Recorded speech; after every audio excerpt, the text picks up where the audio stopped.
Portugal തങ്ങളുടെ ആദ്യ world cup മത്സരത്തിന് വേണ്ടി ഇറങ്ങാൻ പോവുകയാണ് DR കോങ്കോക്കെതിരെ. എഗെയിൻ ആഫ്രിക്ക വേഴ്സസ് യൂറോപ്പ് പോരാട്ടം. ഗ്രൂപ്പ് കെയിലെ ആദ്യത്തെ മത്സരമാണ് പോർച്ചുഗലും DR കോങ്കോയും ഇന്ത്യൻ സമയം രാത്രി 10:30 ഏറ്റുമുട്ടാൻ പോകുന്നത്.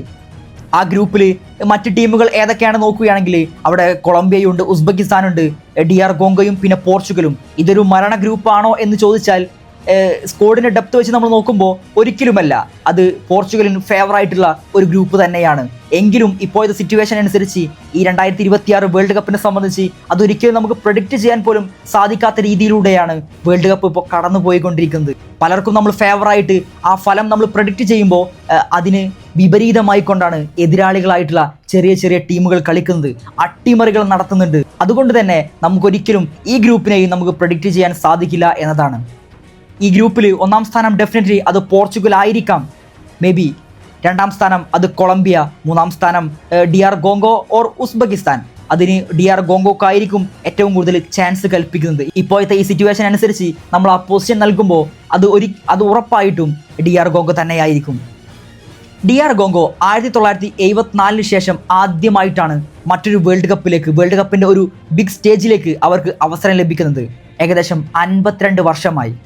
ഇതൊരു ചരിത്ര നിമിഷമാണോ എന്ന് ചോദിച്ചാൽ യെസ്, അവരെ സംബന്ധിച്ച് ഒരു ചരിത്ര നേട്ടം തന്നെയാണ്. 52 വർഷങ്ങൾക്ക് ശേഷമാണ് വേൾഡ് കപ്പിൻ്റെ ഈ മഹാവേദിയിലേക്ക് DR കോങ്കോ എന്ന് പറയുന്ന ആഫ്രിക്കൻ രാജ്യം കടന്നു വരുന്നത്.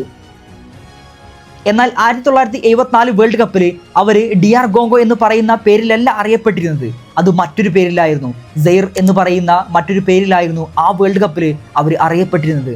അവരുടെ രണ്ടാമത്തെ വേൾഡ് കപ്പിലേക്ക് അവർ എത്തുമ്പോൾ DR കോങ്കോ എന്ന് പറയുന്ന മറ്റൊരു പേരിലേക്ക് അവർ മാറിയിരിക്കുകയാണ്. ഇനി എങ്ങനെയാണ് അവർ ഈ വേൾഡ് കപ്പിലേക്ക് യോഗ്യത നേടിയത്? വെറും 48 ടീമുകൾ ഉണ്ടായത് കൊണ്ട് മാത്രമല്ല അവർ ഈ വേൾഡ് കപ്പിലേക്ക് യോഗ്യത നേടിയത്. അവർ ആഫ്രിക്കൻ ക്വാളിഫയർ റൗണ്ടിൽ സെനഗലൊക്കെ അടങ്ങുന്ന ഒരു ഗ്രൂപ്പിൽ നിന്നാണ് അവരെത്തുന്നത്. സെനഗൽ ഒന്നാം സ്ഥാനത്ത് പൂർത്തിയാക്കിയപ്പോൾ രണ്ടാം സ്ഥാനത്ത് പൂർത്തിയാക്കിക്കൊണ്ടാണ് DR കോങ്കോ എന്ന് പറയുന്ന ഈ ടീം വേൾഡ് കപ്പിലേക്ക് എത്തുന്നത്. രണ്ടാം സ്ഥാനക്കാർക്ക് ഡയറക്റ്റ് ക്വാളിഫിക്കേഷൻ ലഭിക്കുന്നില്ലെങ്കിലും അവർ മികച്ച രണ്ടാം സ്ഥാനക്കാരുടെ ലിസ്റ്റിൽ ഉൾപ്പെടുന്നു. അതിനുശേഷം പ്ലേ ഓഫ് കളിക്കുന്നു. ജമൈക്കയെ 1-0 പരാജയപ്പെടുത്തിയാണ് വേൾഡ് കപ്പിലേക്ക് അവർ കടന്നു വരുന്നത്, അതും പ്ലേ ഓഫ് കളിച്ചിട്ട്. ഈ സെനഗലൊക്കെ ഉൾപ്പെടുന്ന ആ ക്വാളിഫയർ ടേബിളിൽ അവർ വെറും 2 പരാജയങ്ങൾ മാത്രമേ ഏറ്റുവാങ്ങിയിട്ടുള്ളൂ. ബാക്കി ഒരു മത്സരത്തിൽ അവർ സമനിലയായപ്പോൾ 7 മത്സരങ്ങളിലാണ് അവർ വിജയിച്ചിട്ടുള്ളത്. അങ്ങനെയാണ് അവർ രണ്ടാം സ്ഥാനത്ത് പൂർത്തിയാക്കുകയും പിന്നീട് പ്ലേ ഓഫിലേക്ക് അവർക്ക് അവസരം ലഭിക്കുകയും പ്ലേ ഓഫ് കളിച്ച് ജമൈക്കയെ പരാജയപ്പെടുത്തിക്കൊണ്ട് അവർ വേൾഡ് കപ്പിലേക്ക് എത്തുന്നതും. ഇപ്പോൾ ഇതാ ഗ്രൂപ്പ് കെയിൽ പോർച്ചുഗലിനെ അവർ നേരിടാൻ പോവുകയാണ്. അവരെ സംബന്ധിച്ച് അതൊരു ചരിത്ര നേട്ടമാണ്. തങ്ങളുടെ രണ്ടാമത്തെ വേൾഡ് കപ്പ് കളിക്കാനാണ് ഇപ്പോൾ DR കോങ്കോ എത്തുന്നത്. മറുഭാഗത്ത് പോർച്ചുഗലാണെങ്കിലോ നായകൻ ക്രിസ്ത്യാനോ റൊണാൾഡോക്ക് കീഴിൽ റോബർട്ടോ മാർട്ടിനസ് നയിക്കുന്ന പോർച്ചുഗൽ തങ്ങളുടെ ആദ്യ ലോക കിരീടം തേടിയാണ് പോർച്ചുഗൽ വേൾഡ് കപ്പിലേക്ക് എത്തുന്നത്. വേൾഡ് കപ്പ് ചരിത്രത്തിൽ ഇതിനു മുമ്പ് വലിയ നേട്ടങ്ങളോ അച്ചീവ്മെൻറ്റ്സോ ഒന്നും നേടാത്തൊരു ടീമാണ്. അവരെ സംബന്ധിച്ച് ഇന്ന് അവർക്ക് മികച്ച സ്ക്വാഡ് തന്നെയുണ്ട്, മികച്ച മിഡ്ഫീൽഡേഴ്സ് ഉണ്ട്, മികച്ച അറ്റാക്കിംഗ് നിരയുണ്ട്, മികച്ച ഡിഫൻസ് ഉണ്ട്. അതുകൊണ്ട് തന്നെ ഈ വേൾഡ് കപ്പിൽ ഏറ്റവും കൂടുതൽ സാധ്യത കൽപ്പിക്കാവുന്ന ഒരു ടീമാണ് പോർച്ചുഗൽ. അങ്ങനെയാണ് പലരുടെയും ഫേവറേറ്റ് ആയിട്ടാണ് പോർച്ചുഗൽ ഈ വേൾഡ് കപ്പിലേക്ക് കടന്നു വരുന്നത്. ഒരു ടീമിൻ്റെ വേൾഡ് കപ്പ് ഒരു സ്വപ്നമാകുമ്പോൾ മറ്റൊരു ടീമിൻ്റെ വേൾഡ് കപ്പ് കിരീടം ഒരു സ്വപ്നമായി മാറുകയാണ്. നമ്മൾ സ്ക്വാഡ് വെച്ചാണ് ഈ 2 ടീമുകളെയും അളക്കുന്നതെങ്കിൽ ഷുവർ അത് പോർച്ചുഗലിന് അനുകൂലമായിട്ടുള്ള ഒരു സാഹചര്യമാണ് കാണുന്നത്.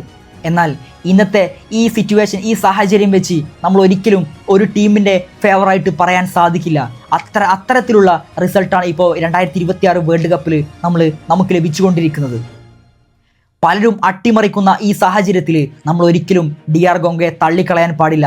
പോർച്ചുഗൽ ശരിക്കും ഒന്ന് കൃത്യമായിട്ട് ഹോംവർക്ക് ചെയ്ത് വന്നേ മതിയാകൂ. DR കോങ്കോയെ സംബന്ധിച്ച് അവർ കൗണ്ടർ അറ്റാക്കുകൾ നടത്തുന്ന ഒരു ടീമാണ്. അതുകൊണ്ട് പോർച്ചുഗൽ ആ അറ്റാക്കുകളെ കൃത്യമായിട്ട് തടഞ്ഞേ മതിയാകൂ. ഇരു ടീമുകളും വലിയ അന്തരമാണുള്ളത്. ഫിഫ റാങ്കിങ്ങിൽ 5ാം സ്ഥാനക്കാരാണ് പോർച്ചുഗലെങ്കിൽ DR കോങ്കോ 46ാം സ്ഥാനക്കാരാണ്. ഈ 2 സ്ഥാനം തന്നെ നോക്കിയാൽ മനസ്സിലാക്കും എത്രത്തോളം പോർച്ചുഗൽ അവരെക്കാൾ ശക്തരാണ് എന്ന് മനസ്സിലാക്കാൻ വേണ്ടി. പക്ഷേ ഒരിക്കലും DR കോങ്കോ വിട്ടുകൊടുക്കാൻ തയ്യാറായിരിക്കില്ല. അവർ പോരാടിക്കൊണ്ടേയിരിക്കും. പോർച്ചുഗൽ എത്ര ഗോൾ അടിച്ചാലും ഒന്നെങ്കിലും തിരിച്ചു കൊടുക്കാൻ അവർ പരിശ്രമിച്ചു കൊണ്ടേയിരിക്കും. നമ്മൾ ഈ വേൾഡ് കപ്പിൽ പൊതുവായിട്ട് കാണുന്ന ഒരു കാര്യമാണ് ചെറിയ ടീമുകൾ വന്നിട്ട് വലിയ വലിയ ടീമുകളെ വിറപ്പിച്ചു പോകുന്നത്.